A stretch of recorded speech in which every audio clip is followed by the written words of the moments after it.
Sakitumi. Hey everybody, it's Keebler from Sakatumi. Just want to throw out a shout out to our fellow podcaster down the road, Steve Pugh, host of Dads with Nerdy Ambitions. If you get a chance, give him a listen. Sakitumi. Hey everybody, it's Detto. Welcome back. We have another episode of Sakitumi. On this episode, we're going to talk about collecting stuff. Just stuff. Stuff everywhere. Hoarders, declutterers, all those types of things. Chuckers. I'm here with my homeboy, Keebler. Came out of the tree, and this time he actually brought cookies. I did. I've been working overtime. It must be nice being the boss. It always is. Fudge stripes, fudge sticks, fudge this, fudge that. Fudge you.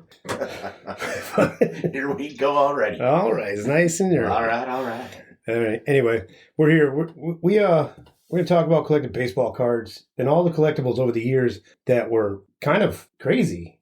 Oh, absolutely. Yeah, it's like even right down to the McDonald's toys in the Happy Meal, like everything. Everything's a collectible. Yeah. So you did a lot of research. Go for it. I did some research because it interested me that everybody, it seems like everybody, but it's actually a little over 40% of Americans have something that they're fond of or collect. Mm-hmm. I thought it would be much higher. And for myself, I look around my house and I'm guilty. Guilty as sin. So am I. I walked in your house. You are definitely guilty. Oh, yeah. But you have some nice stuff. Well, that's the thing. It's like I collect things that I actually think have value. Right. It's like I'm not holding on to it like a hoarder. Like that record player that's directly behind you is worth $1,200. No kidding. Yeah, Wow. I took that out of a house of somebody that died because they were cleaning out and the real estate agent needed to sell it. Oh, that's a good catch. Exactly. But it had value, so I kept it. Right. So I try and collect things like that. Gotcha. I mean, I'm sure you do too. I'm sure nobody collects things. I got stuff. Yeah, nobody collects things to not. Everybody's got stuff. Yeah, have value. Well, I mean, I guess there are some people. Those would be the hoarders, I guess. They collect things. Things that I found out, like myself personally, when I was a kid, I used to collect baseball cards. Mm-hmm. I'd go to school. I lived in Unionville. Walk home past the Cumberland Farms on Fridays. Remember it well. My father would give me 10 cents. 10 cents back in 1970 would buy you a pack of baseball cards with 10 cards in that awful stick of gum. Oh, remember that? It was just paste in a solid form. Exactly. It was so bad. It took you like a good 2-3 minutes to start chewing on it to get it going, you know? If it didn't break your teeth. It was awful. It was terrible. But back in the day, you actually had to go out and buy the cards. Now it's a lot easier to collect stuff like that because you can go on the internet. Yeah, but what now are collectibles? Like back then. Back then, yeah. Well, anyway, the cards we started off collecting, me and one of my cousins. But another thing is we used to put them on our spokes to make noise. Yeah, I remember that. Remember that? With a clothespin. Yeah. And if you young kids nowadays, the Gen Zs and millennials or whatever you want to call yourselves, don't know what a clothespin is. That rope that hangs in the backyard. Used to hang in the backyard. You used to take this wooden peg and put your clothes over it and clip it on there so it wouldn't blow away. And then you'd make a matchstick gun too. Oh, yeah. We just got an update on that with your father. But the cards, yeah, you have to keep them in mint condition for them to be worth anything. Yeah. You know? But I've owned cards, sold cards, restarted collecting, sold again after, I got divorced because I needed cash. But it's like a vicious cycle. Yeah. And I noticed right now, I think like the biggest thing is the Pokemon cards. Pokemon cards are huge. That's what my grandkids collect. Yeah. So does my son. Really? Oh, he's got books and books. I didn't even show you those. No, you didn't show me No, those. I showed you the Funko Pops.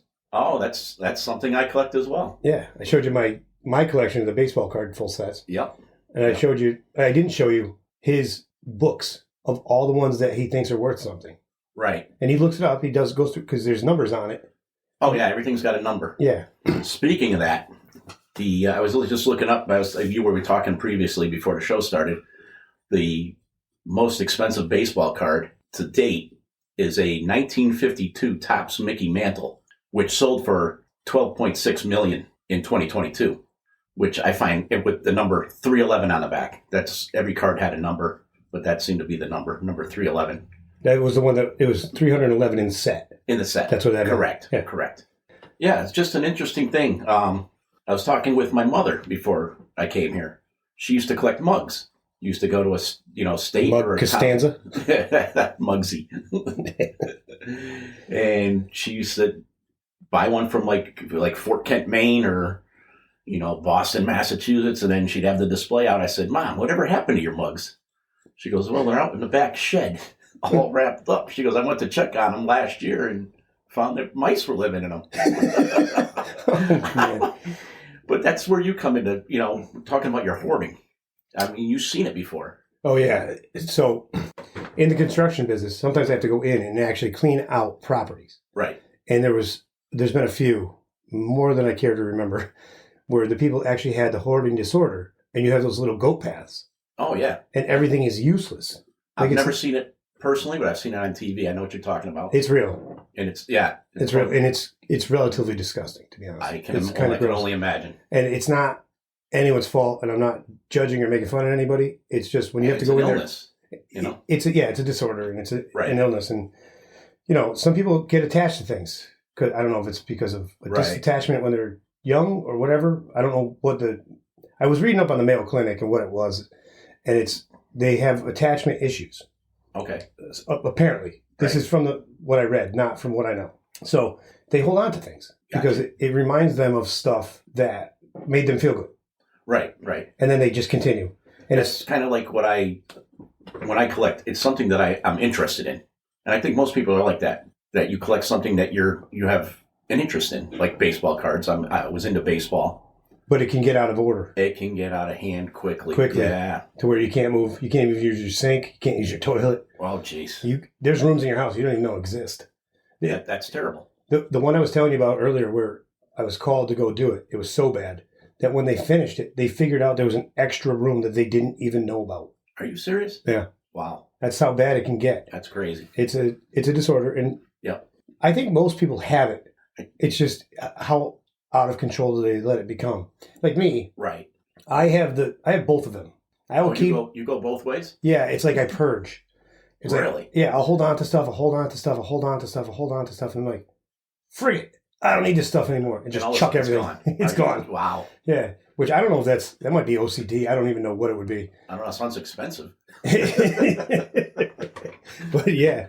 Because you hold on it for 2 to 3 years? I have a 3-year rule. Okay. Yeah, right. That's for myself. I have a 3-year rule. If I haven't used it in 3 years, right, or if it's sitting down there and it's been down there for more than 3 years, like in my basement or whatever, yes. See you later. You go. Oh, c'est bonsoir. Yeah. I'm practicing my French. I'm going to Paris this year. But then you're like so that's what they call it, the compulsive decluttering. It's the opposite of hoarding. Opposite. Right? Gotcha. And it's like, and I have it in like a purging type of way. Where I'm just like, I wait. I don't think I've ever done that. Yeah. But it's like some people, like my father, yes, is a compulsive declutterer. I don't know how many Christmas presents I've lost over the years because we don't even wrap them. He's throwing away the wrapping paper. Are you kidding? Yeah. Batteries. I've heard of this before. Batteries, forget it. Forget it. Like your kid will never use a game that needs batteries because they won't have any. My poor mother would be there. She'd be like, I know I put batteries on that thing. They're gone. They're in the trash already. Oh, my. It's 10 seconds after we unwrapped it. The batteries are thrown away. Way to go, Dad. I mean, it's not the worst problem to have, the decluttering. No. Decluttering keeps everything nice and keeps you... I think that might be better than hoarding. I do too, but only to a point. Yes, yeah. I can't stand clutter. I can't. Oh, I hear you. I need everything in it. Maybe I do have OCD. I don't even know. I've never been diagnosed with it. I'm going to think yes. I might have a touch. I got to put things in a certain order, certain way. The pen's got to go all in the same direction. Oh, boy. You know what I mean? Yeah, I hear you. Silly stuff that you wouldn't really think about until you start talking about this stuff. Now you're questioning yourself. Oh, yeah. So I remember every year we usually have a tag sale. One of the things that we collected for my kids was Beanie Babies. Mm-hmm. That got huge. They came out in 1993. And I remember my kids, probably it was late 1990s, they started collecting. Or with me helping them. Next thing you know, you got like 50, 60 of them on my daughter's bed. It's like, where's the bed? You're right, absolutely right. So, quick side note. This isn't about collecting. This is about what you're talking about. My son, when he was a kid, loved stuffed animals. Okay. Loved them. His bed was completely covered, not with anything important. Right. And one year we went to Martha's Vineyard, and the kids had figured out how to beat the claw game. Oh, no kidding. Yeah. The claw. They drained the claw game. They came home with a trash bag. Oh, my. Each. 4 of them. Trash bag each full of stuffed animals. No kidding. They figured out how to win it every time, and they just kept doing it. Do they know how to beat the roulette table? Well, we're going to find out. You know what? It's on YouTube. Oh, you can find anything on YouTube. It's on YouTube. That's how they figured it out. They watched YouTube, figured out what to do. They did it. Right. And he had these stuffed animals all over the place. I eventually had to just throw them all away. Unbelievable. Yeah. Well, back to the Beanie Babies. I was doing a little research before the show myself, and I'm not sure if I had this one or not, because we ended up selling them, like I said, at a tag sale. But a 1997 Princess Di Bear is worth up to $50,000. That's crazy. Yeah. But another thing, you have to have it in like mint condition. They used to come with those little tags. That said their names. That had to be like in some kind of protective case. It's just crazy how collecting is. That's the thing. How are you to know? Yeah. You're a kid. You want to play with it. You want to play with the toy you get. I'm not worried about the future and the value of this thing. As soon as you rip that box open, holy shit, it's worth nothing. It's like, keep it in nice condition. It should still be worth. You would think. It should still be worth some sort of value. Yeah, exactly. I feel like if it's in good condition and it's been played with, it should be worth more. Oh, that would be cool. Because it's got some now sentimental value. Yeah. Or like, I don't know, played with value. I don't know. I agree. But I can understand like a baseball card. You don't want the corners bent. No, you can't have the corners bent. Right. You can't have nothing written on them. Yeah, but a fingerprint. Like you took it out, you looked at it, and you read the stats. Who gives a crap? Exactly. Fingerprint is going to ruin the value? That's just stupid. It's insane. But that's the way things are. You need a mint condition. And they're like in that movie 40-Year-Old Virgin. There are people like that where they collect that stuff and they keep it in the packages. That's a good one. Seinfeld did the same thing. Remember the toys? The toys. Yeah. they got her drunk and gave her turkey. Oh, my. May cause drowsiness? Put her to sleep and start playing with her toys. Oh. It's like gently used. Yeah. Should be worth more than pristine in the box. Exactly. But I guess people want to know that they're buying something brand new. You're not buying something brand new. Right. That's why it has value. Like, you're not going to go out right now and buy a Mike Trout 2024 card for $12 million. No. You weren't, back then you weren't buying that Mickey Mantle card for $12 million. No, it's probably, like I just said, I bought them for 10 cents a pack. It's probably like a nickel. That's what I didn't tell you. You know? I forgot. What's that? One of the houses I cleaned out. It happened to be one of my families. Okay. So the people that live there were going through everything. And what did we find? Wayne Gretzky's rookie card. No kidding. Yeah. I'll have to research that and check it out. Yeah, I should have told you that before we started the show. It just dawned on me now. Oh, no kidding. We found a Wayne Gretzky rookie card. Right. And it's currently in a book in my cousin's house. Wow, very nice. And it's not in great condition. Well, here's a story I didn't tell you before the show. Used to collect comic books. So did I. Hundreds. We kept them at my aunt's house. She ended up moving. She had a tag sale. Kid comes up. He was disabled. It was such a nice gesture that it kind of teared me up after. But I don't even want to imagine. She gave the whole box to the kid for $5 just because he was young. He was so interested in them. And it's like, wow. Oh, man. So if this kid keeps a hold of them, I'm talking, I had some good ones. I was going to say, did you ever look them up? Not back then because I was just collecting them, but probably in the 1960s and 70s, I had a bunch of whatever was hot back then, maybe Archie's. I wouldn't know back then. But, yeah. It came up to Spider-Man, Batman again. Yeah, I think we had some of that. The early versions, but yeah. Anyway. The good ones. Yeah. Yeah. Where Stan Lee was actually drawing. Stan Lee. If you go through the years, like I said, we were going to get to the McDonald's stuff. Oh, there's another. The toys that were in the McDonald's Happy Meals are collectible items. It's unbelievable. It's unreal. How they just, all of a sudden, something turns into a collectible.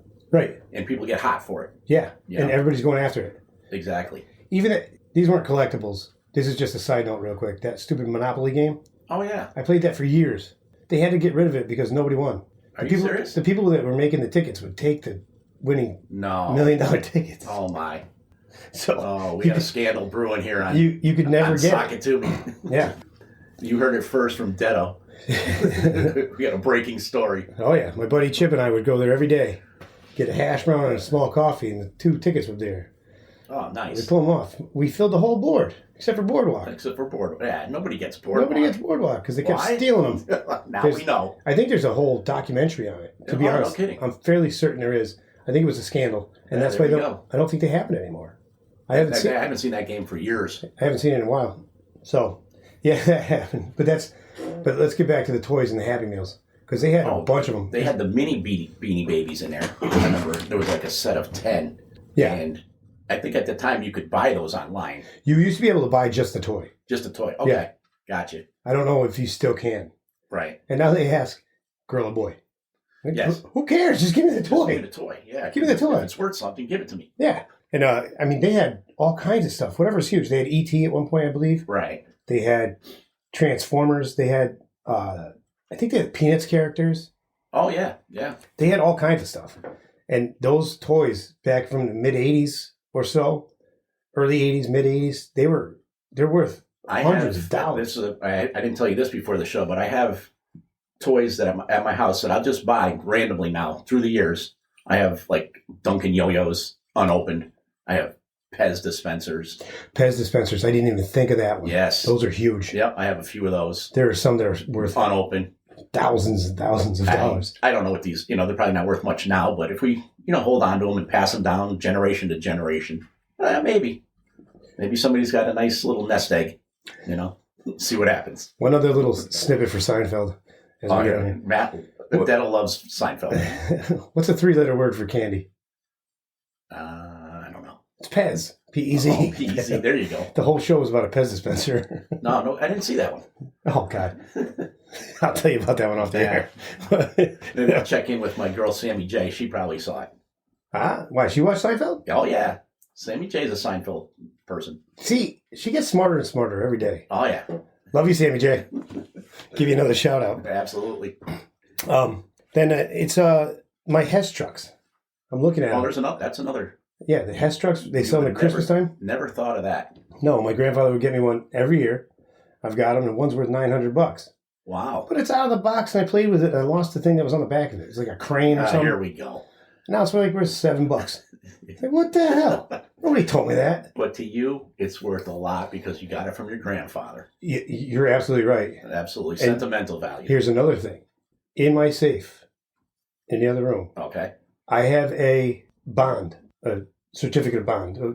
My grandmother from California gave me. Yep. In 1988. Really? Yeah, it's worth like $180. It was a $25 bond. And it's worth more to have her name printed on the paper, to me, than it is to cash it in for the $180. Oh, there you go. Do you know what I mean? Yeah, I hear you. And that's why some people actually collect stuff. So hang on, I'm tearing up. Oh, don't you go crying on me now. There's no crying in baseball. Oh, speaking of baseball, back to the baseball. I went to the Hall of Fame a couple weeks ago up in Cooperstown, and they did have the section of baseball cards through the years. It was very interesting with your Fleer, Donruss, OPG, the one you came up with, yes. Upper Deck. Yeah, Tops. Tops. They have... it was Donruss and Tops that were like the two most prevalent. Donruss came out in 1981. Tops was 1951. Fleer actually has been around for a while, which was 1923. Really? Which shocked me. Is that who made the Honus Wagner card? I don't know. I did not know who. The first baseball card actually came out in 1865. Who was it? I don't know, but it was actually not a baseball. It was a card that they gave fans at baseball games, and they became collectibles. They kept score? It could have been a scorecard, yeah. But I found that pretty interesting. Yeah. And I also talked to a poet there. You didn't even know it? Didn't even know it. But yeah, this poet, it was an interesting guy because all he wrote about was whales. His stuff was pretty deep. Oh, boy. I hate you. I hate you. I loathe you so much. You do that to me every episode. I can't help it. Oh, man, I hate it. Such an idiot. I am. Oh, God. Anyway, we're coming close to the end. We got a little more to talk about. Like, my mother still has a couple of, what are the top? Cabbage Patch Kids. Oh, the Cabbage Patch, yeah. Yeah, she's got a couple up in the attic. They're still in the box. Really? Yeah. And I'm sure those got to be worth a pretty penny. I wonder what they are worth. I'm going to try and look them up Well, after I'm the gonna show. have to check it out. Yeah. I just started thinking about it now. And who knows? Who knows? Yeah, there's another like doll type. Well, Barbies were huge, and Legos. Did you ever have Cabbage Patch Kids? I did not. They had a certain smell to them. Did they really? Yeah, they smelled welcoming, like not in a creepy, weird way, but Right. I can still remember it. No kidding. Yeah, you take them out of the box, and they had a hard face, Yes. the nappy, curly hair, Yep. and then they were just... I've seen them, but They were like a man... what the doll? Ventriloquist. Those dolls, where they just flopped. Oh, yeah, They yeah. just flopped. Yep. And it's like, you held on to them, and when you took them out of the box, they had this certain smell to them, Right. and it was awesome. No kidding. I wonder... I'm going to have to buy one. I wonder if after all these years, if it still smells the same. But I can't open the box and smell it. No, because it's going to lose the value. It's so weird. Well, speaking of the doll things, after Legos. Legos is big. Legos. But after the Beanie Babies, my daughter got into these thing called Webkins. Yes. You'd buy the doll. It come with a code inside. And this is like starting in the computer era, I guess, where you can go online, enter the code, and then play games. Yeah.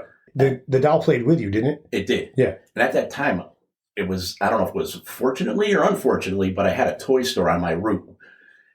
And it was like, cost me hundreds. And you know what? I have no idea where any of those Webkins are. Hopefully my daughter has them, but... I bet you she does. She probably does. I bet you she does. They're not in my house. But who cares? As long as she's got them. As long as she's got them, yeah. It's going to her anyway. Yeah, her or my son's getting all the baseball cards. All right. Hey, that's how it goes. Well, that's how it goes. Yeah, you hand them down generation to generation. Hopefully they take care of them. And like I said, maybe you can get something out of them. Hopefully. Hey, that's what I'm saying. You never know. So I guess to end the show here, what's more important? Playing with these things that become collectibles or saving them to hope they become collectibles? Well, now when I was younger, it was playing with the toy. Absolutely. I think every single kid, 101 out of 100 kids would say playing with it. Yeah, I got to agree. I mean, you're going to get that one person that says, no, I don't want to touch it. Just keep it in the box. But for the most part, playing with it. As you get older, you know who's saying don't play with it is the parents. Oh, absolutely. But Mom, you bought it for me. But I want to play with it. You bought me a toy I can't play with. Go to your room. You're grounded. Yeah. Oh my. Anyway, Keebler, it's been a great episode. Thank you so much. I love it when you come in here because you come in here insightful. You always have some sort of interesting fact. It's easy to follow your lead. Hey, all right. All right. all right. Party at the Moon Tower. Gotta go. Everybody's going to be there. But we're ending the show here. We're going to get started on the next episode and come back to you next week. So tune in, check us out. And as always, be good. Hey guys, it's Detto. We all here hope you liked our episode and want to hear more. Keep checking us out and see what's going to happen next. Also remember to check out our sponsors at sunassembly.net and find our homepage at sakitumi.buzzsprout.com. Thanks for listening, guys, and as always, be good. Sakitumi!